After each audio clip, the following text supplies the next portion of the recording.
Trump's operation in Venezuela has shocked the world, but responses to the capture of Venezuelan President Nicolás Maduro have been mixed. Maduro's time in power was largely characterized by widespread poverty, food shortages, and human rights abuses. Well, Venezuela is a country that has been living an ongoing crisis for the past 27 years. It's one of the countries that has the largest number of refugees in the world, according to the UN Refugee Agency.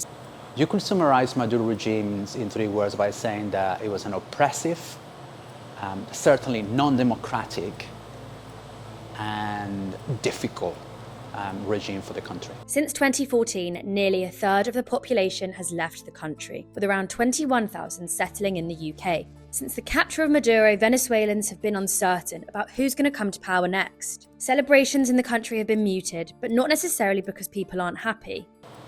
Venezuelans in Venezuela at the moment are a little bit apprehensive of what's happening.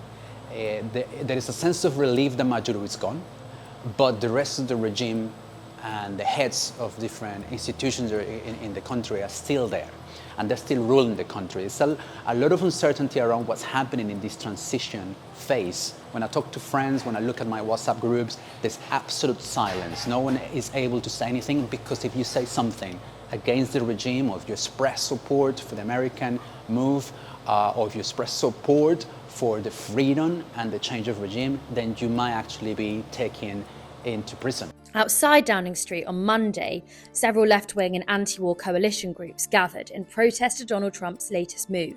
At the end of the day, they have been preparing this for quite a while. They are covering all of these actions under the language of democracy and the language of human rights, or the language of peace, even the fight against drugs. But I think that many people, not only in London but across the world, are able to see past that and are able to see reality in the face, and are able to see that what America is doing is not out of the love for democracy. Donald Trump's motives may not be as altruistic as they seem, with many believing his altruism is a disguise for greed. Obviously, we know the real reason is for oil, to kick China and other imperialist nations out of Latin America so he can expand his influence. We have to say we're not naive. We're not. We understand that obviously there are some interests from the American administration. That's the only way that they would be part of this.